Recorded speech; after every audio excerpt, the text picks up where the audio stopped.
Hello again and welcome back. We hope it's back to Better You in 52, brought to you by betteryouin52.com. If you're not a welcome back, then welcome for your first time. Hopefully you will stick with us and come back to us and see us here at Better You in 52, this video series on YouTube and the website at betteryouin52.com. Remember that website.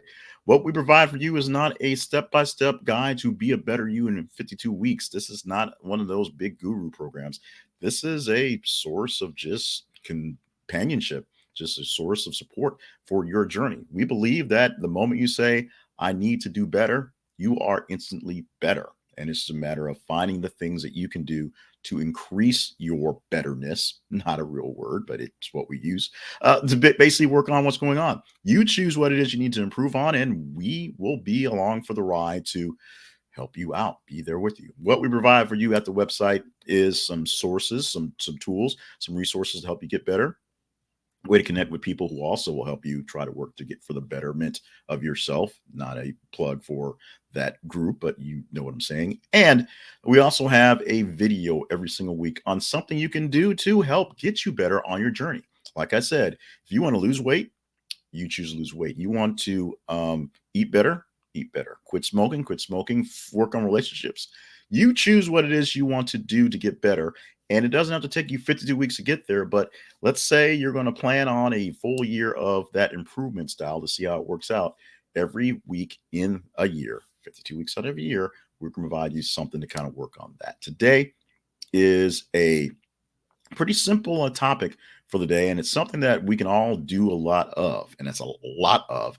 And that is, you're doing too much. So how do you get from doing too much and get in the way of A, that new thing you want to do, and B, just all the other things that really must be done but are being distracted by outside things?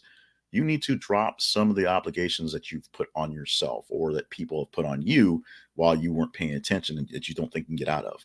You need to find a way to release yourself from so many things going on. And it's really simpler than you think. So this is not about so much doing it. It's literally a matter of just saying, I'm not doing this anymore, and then stop doing it. Or telling someone, I can't be with this group anymore because of whatever, and then stop going to that group. Or telling, sometimes it's your boss, I can't complete these reports on time because of these restrictions. Someone else needs to work on these reports, or I need someone to take over some other things. You need to get off of some of the obligations that you're connected to so that you can take on more stuff. It's that simple. Now, there is a saying, and now this saying is universal. It's usually put in, you only have 24 hours in a day, which comes down to you have the same amount of time as everyone else out there to get things done. It's thrown at people who tend to procrastinate, not get things done, and show off. Now, what it's turned into, and which has really bastardized the thought process and really throws people off and screws people up, is you have the same amount of time as Beyonce. And it's still the same truth. You, as a human being, has the same amount of time in a day. You can define your day as you want to, define the full 24 hours of a day, or define an 8-hour work day or 16-hour day of being awake. You have the same amount of time to get stuff done as Beyonce does. Now, Beyonce seems to get a lot of things done because Beyonce is a rich and famous person with an army of assistants to get things done.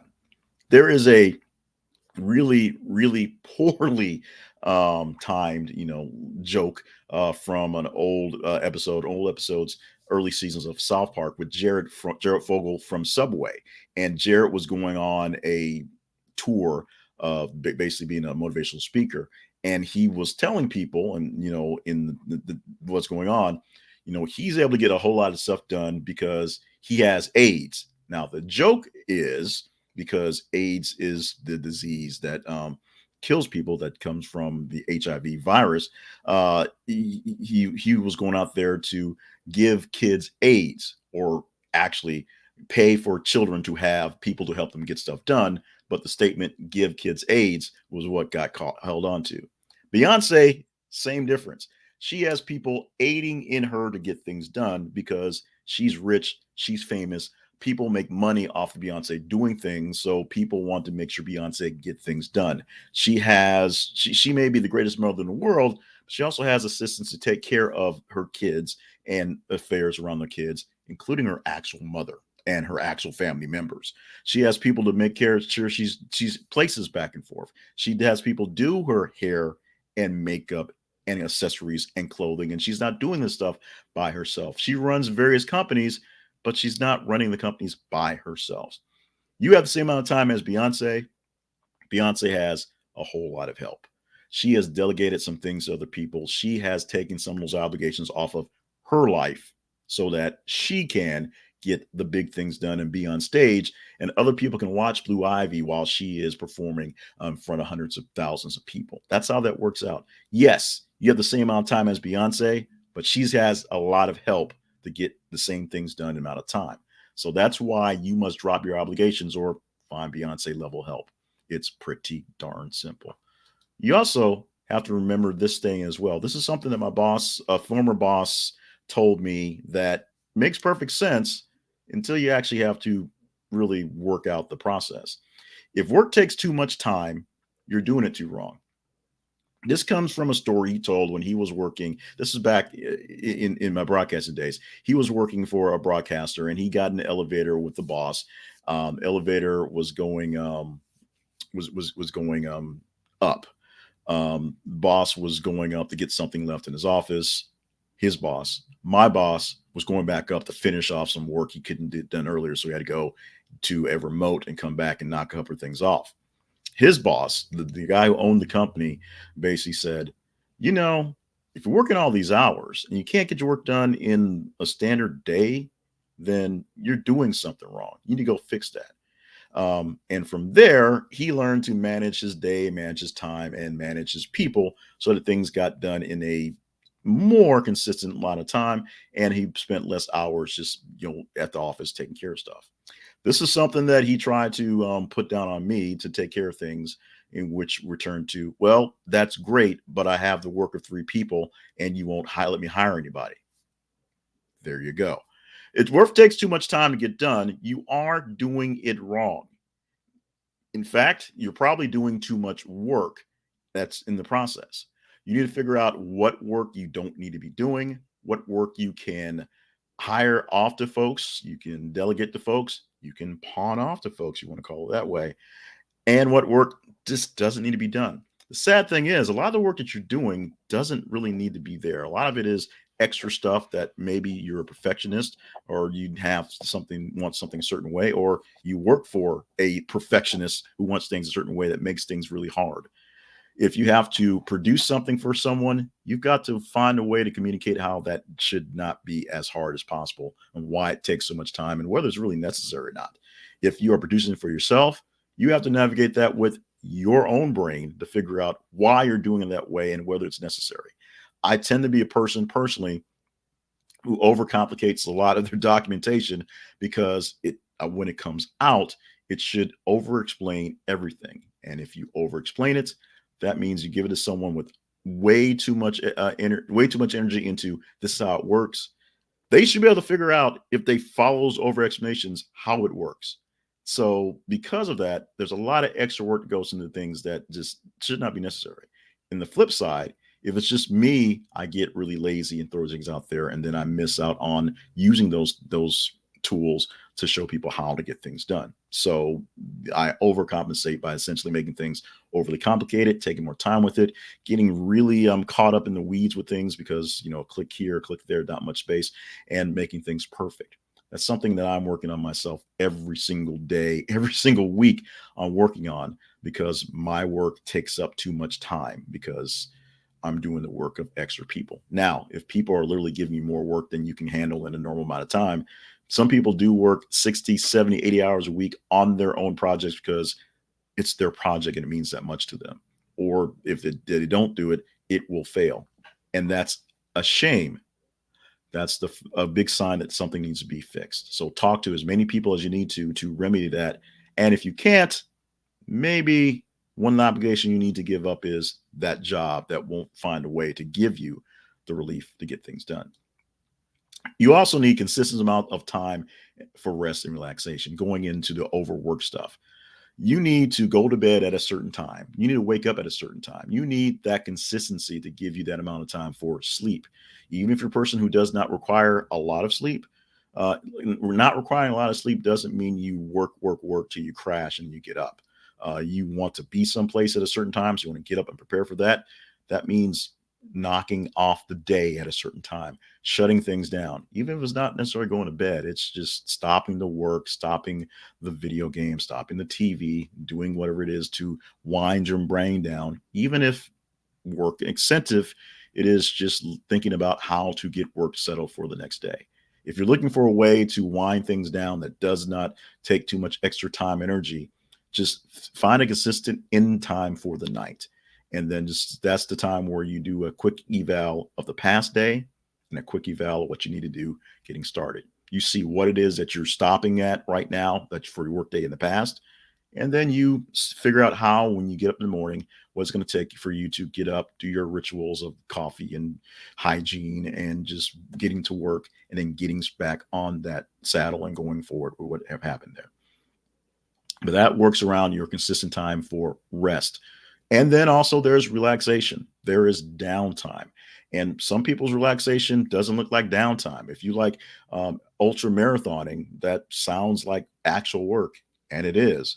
But it does get your mind off of the grind of doing whatever your normal job should be. If you're like a stockbroker, unless you are a ultra marathoner at by trade, and then you're just doing more work, and it just gets more confusing. But you need to make sure you have consistent amounts of time for rest. I mean, stopping and starting at certain times, so you have that time that's consistent, and relaxation. And sometimes that means scheduling those vacations. We talked about that a few weeks back, scheduling time for the time off. And if you don't have to schedule time, you have certain blocks that are there, take it as downtime. Don't do something for a while. Let your brain rest and refresh on some things. You get some fresher ideas when you're not stuck in that trench of going on to that battle.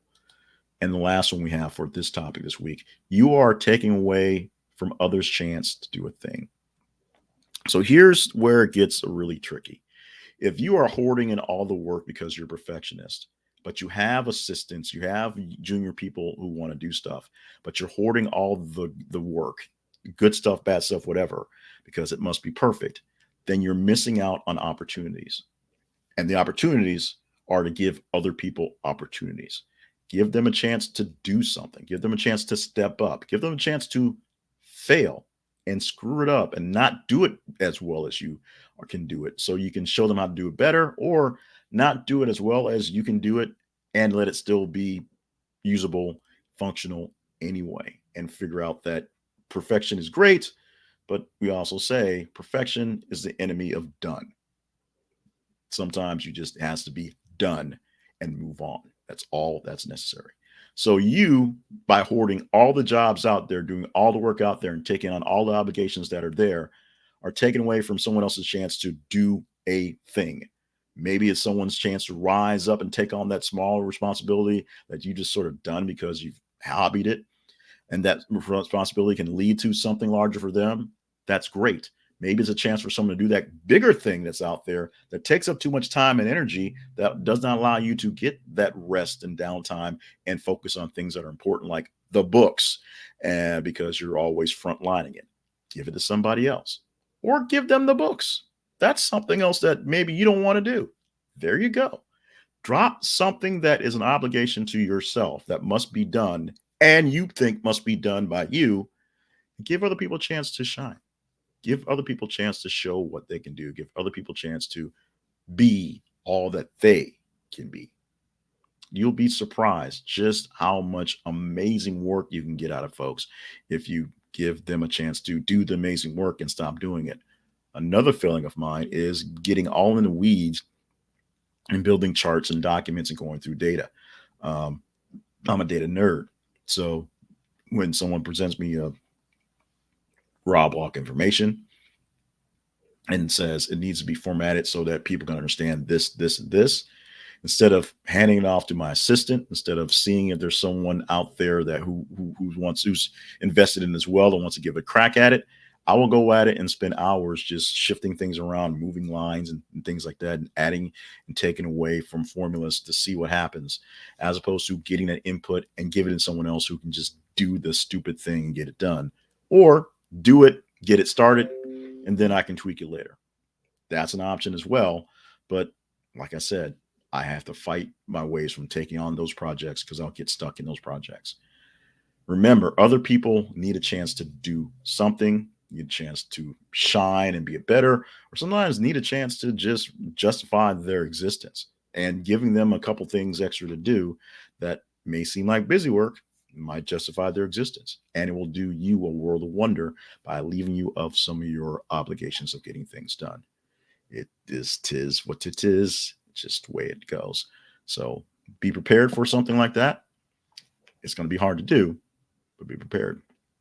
So let's go from the top. Remember, you have the same amount of time as Beyonce does, but you ain't got the help. So you can't do as many things as Beyonce can do because you're not Beyonce. You're not any of those famous people who seem to be getting a million things done at a time because they have assistants hired by themselves or hired by the companies that want to make the money off of them to get things done. So unless you have the money for assistance, which also takes obligations off yourself, drop obligations, find a way out of the work. If it takes too much time to get it done, then that's a good reason to get rid of it because you're doing it wrong. Drop as many obligations as possible because it's not getting the work done that must get done. There should be a ample amount of time in an 8-hour day to get the bulk of what you need done. And what you can't get done, that's what delegation's for. That's what's working other stuff is for. That's what figuring out what's important, what's not important. That's what's trying to figure out what to sell off in the process. You may be a one-man show, but there's only so many things you can produce in the show. So you need to think about how many things in this show you're going to produce and what you're going to just get rid of, because if you can't get it all done, then something has to go. Consistent amounts of time for rest and relaxation are needed by you. That means finding a proper stop time, a proper restart time, and proper time set aside for doing things that aren't necessarily working on the main job. Now, granted, there sometimes your rest and relaxation comes down to reading journals and reading trades and reading up on your business, and that is fine as long as you're not at the desk working the business so much. That is what you're backing away from. And of course, if you take on all the obligations, all the jobs, all the duties, you're taking away from others' chances to do a thing and maybe the thing that could help them grow. So give yourself a break and put the onus on them to figure it out. If they can't figure it out, you can always take it back. Trust me. If they can figure it out, let them keep it. Trust me. Those are the things you need to do for working towards dropping some of your obligations. If you need more chatter about this stuff, reach out to us at Better You in 52. It is our website that allows you guys to see more things that can help you work on your betterness. Not a real word, but we say it a lot. Better You in 52 has resources to help you get better, how to relax, how to ramp up, and tools of the trade, I like to say, to help you just kind of organize your life towards your betterness. It also has the links to each week's video. Week 11, we're recording right now, so there's week 10 at the top of the website. It's not a very advanced website, not a very pretty, well, I think it's a pretty website. It's not a functional thing with lots of lights and flashing colors and charts and things. It really is about a simple place to come and just get a little knowledge, get a little support, and go back on your way. As we say, you pick what it is that makes you better in your journey. And we're just spotting out 52 weeks because most people start at the beginning of the year, 52 different things each year. Some of them may overlap and be kind of similar, that will help you on your journey to better, including reaching out to us. Also, contact information for us as well to see there. So that's that. Done.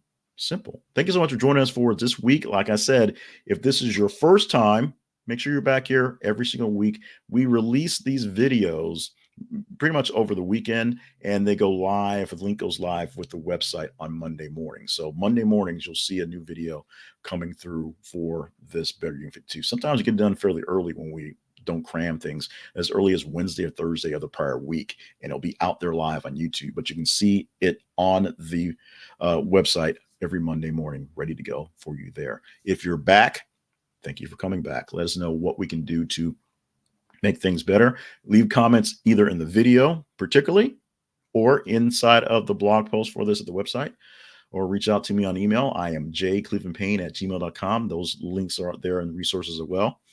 If you need someone to chat with, we'll find some time. We'll make a chat time. With that, we're going to wrap it up for this week and let you get back onto your busy schedule, figuring out what type of things you need to drop so your schedule will hopefully be less busy. One thing you may find when you drop some obligations is other obligations will try to suck in that time and fill that void. That's the thing you need to work out for. Drop obligations. Don't let other things take over that free time and free brain energy that you are now having. Thank you so much. See you next week.